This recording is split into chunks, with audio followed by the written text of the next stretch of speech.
On January 30th, 26, silver plunged 51 in a single session, from $121 to $7, a vertical collapse, not a slow bleed, the largest one-day crash since 1980. Analysts labeled it a Six Sigma event, a statistical impossibility.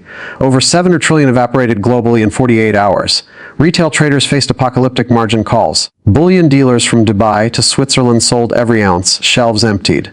And while the world panicked, one man sat calmly on the other side of that trade, profitable and unseen. His name is unknown. He gives no interviews, answers no emails. He operates from a small office in Gibraltar, far from financial hubs. On that day, he held the planet's largest short position in silver, 30,000 contracts, equal to 450 tons of physical metal. According to Bloomberg on February 5th, his paper gains from that bet were roughly $144 billion. Net profit after earlier losses around $720 million. But this story is not just about a mysterious billionaire. What happened on January 30th, what followed on February 5th, and what is unfolding now reveals a deep fracture in the silver market, one that could reshape the entire precious metals landscape. What I will show you later about February 5th, specifically the trading volume data that emerged from Shanghai that morning, is being ignored by almost everyone. It may be the most critical data point in commodities today. I will also reveal exactly who this man is, how he built his fortune, and why his identity changes everything. By the end, you will understand why. Welcome to the hidden economy. Subscribe if you're new. Hit like. It takes 2 seconds and help spread this analysis. Now let's begin. Every outlet from Bloomberg to CNBC ran the same headline last week. Silver crashes. Gold dumps. Warsh nomination shakes markets. But they left something out. Silver futures plummeted 31.4% in one session, the worst day since March 1980. Spot silver fell 28%. Gold dropped about 9%. Pause on that ratio, silver fell 3 times harder than gold. If this were purely about dollar strength or rate expectations, why would silver collapse 3 times more? Both are priced in dollars and face the same macro forces. Yet silver was obliterated, while gold had a rough afternoon. That asymmetry is the tell. That's what no one is explaining properly. And once you understand why, you'll never look at a silver chart the same again. The narrative that a hawkish monetary policy announcement caused a surge in the dollar and a collapse in gold and silver prices is only a surface-level explanation. The real story is a complex market event of historic proportions centered on the silver market. Beneath the headline moves, a massive, coordinated liquidation of leveraged positions combined with aggressive short selling was the primary driver. Data shows speculative net longs in silver were at near record highs, leaving the market extremely one-sided.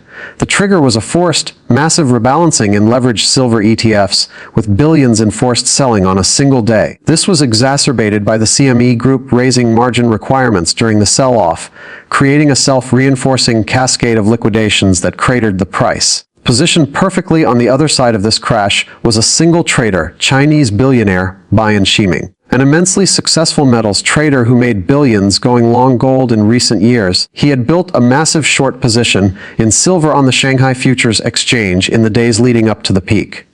By the day silver hit its all-time high in Shanghai, his short position amounted to roughly 450 tons. He did not cause the crash, but his billion-dollar bet against silver, timed as the parabolic rally became unsustainable, netted him at least $144 million as the market fell. This paper market crash, however, revealed a startling and profound disconnect from the physical silver market. While paper silver prices crashed, the price for actual physical silver diverged wildly across global markets, with differences of up to 50% on the same day. This historic divergence persisted because surging lease rates and other costs killed the arbitrage that normally aligns prices. Simultaneously, reports emerged of severe physical shortages, with major bullion dealers in places like Dubai and Switzerland having zero silver available for new buyers. The disconnect was shockingly demonstrated on February 5th, when trading volume on the Shanghai Silver Futures contract in a single morning session represented an astonishing 34 billion ounces of silver, far more than the entire world mines in a year. This was a deliberate, massive paper sell-off. Yet, despite this avalanche of paper selling, the Shanghai price closed at a large premium to the COMEX price, and the market remained in backwardation, signaling intense physical tightness. The paper games could not break the physical reality. This physical reality is underscored by data showing silver inventories at the Shanghai Exchange have plunged 86% from their peak, with metal physically leaving warehouses to meet voracious industrial demand. The January crash, therefore, is a paradox, a paper market panic occurring simultaneously with a historically tight physical market where the real power ultimately lies with those who hold the metal. Because if you just look at the headlines, you would think silver is done. Bubble burst. Story over. Pack it up. But the fundamentals are screaming the exact opposite. And this is where I want to share my personal perspective because I think it matters. I have been tracking silver supply-demand dynamics for a long time now. And what is happening right now is unlike anything I have seen in my career covering commodities. On January 1st, 2026, the Chinese government officially reclassified silver as a strategic resource. This is a massive deal that most financial media completely glossed over. Only 44 companies received authorization to export silver for 26 and 27. This covers approximately 121 million ounces of annual exports, which represents 60 to 70% of all refined silver traded globally. Think about what that actually means. China is the world's largest refiner of silver, and they just put a government chokehold on supply leaving the country. You do not reclassify a commodity as strategic unless you plan to keep it for yourself.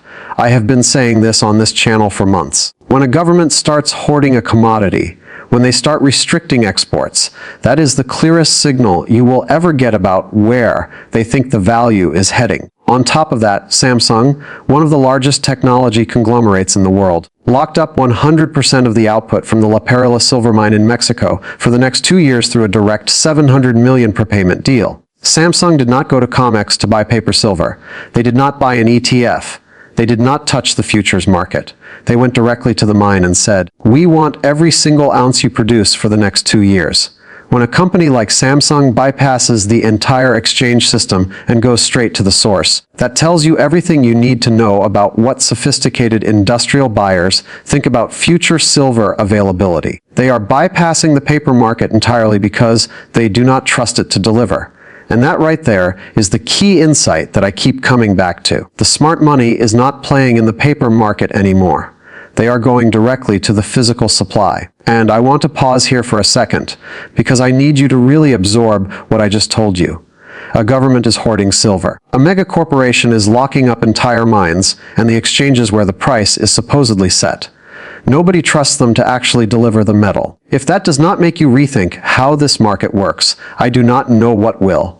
And here's the timeline problem that nobody in mainstream finance wants to discuss. Even at today's elevated prices, any new silver mining project takes 7 to 10 years to come online. The supply response to current demand will not arrive until 2033 at the earliest. The supply curve is essentially locked for the next decade. Meanwhile, silver has been in a structural supply deficit for 6 consecutive years. And the deficit is not getting smaller. It is getting larger every year. Demand from solar panels alone consumed over 200 million ounces last year. Electric vehicles, artificial intelligence, data centers, 5G infrastructure, medical devices, they all need silver. And there is no substitute. You cannot swap silver out of a solar panel. The physics does not allow it. Even the state of Wyoming, according to a press release published on February 3rd, just selected the Wyoming Reserve to vault its physical precious metals holdings. A United States state government is now actively securing physical gold and silver storage within its own borders. When state governments start vaulting precious metals, that is not a normal market signal. That tells me something fundamental has shifted in how institutions view these assets.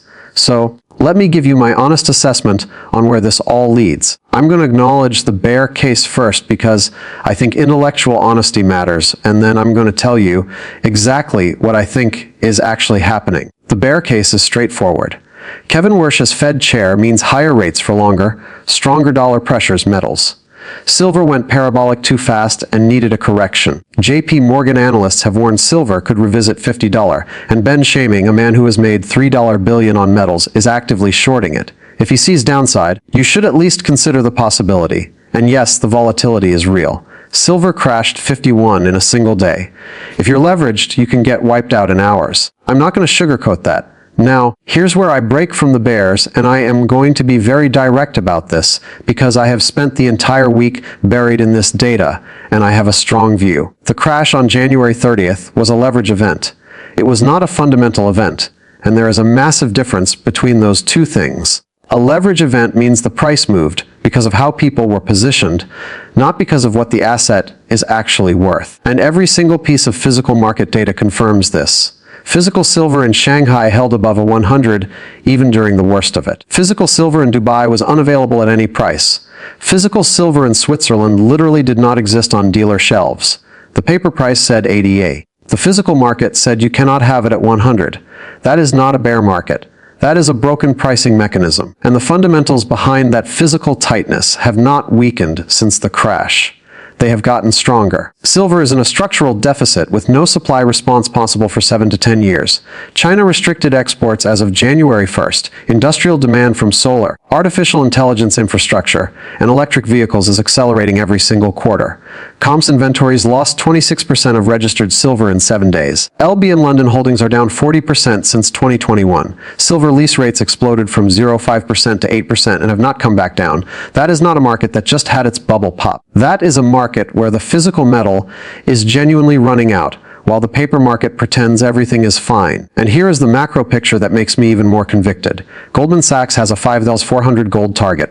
Bank of America has floated 6,300. JP Morgan itself forecasts gold at 6,300. And silver historically does not stay at a 55-to-1 ratio with gold when gold is in a secular bull market.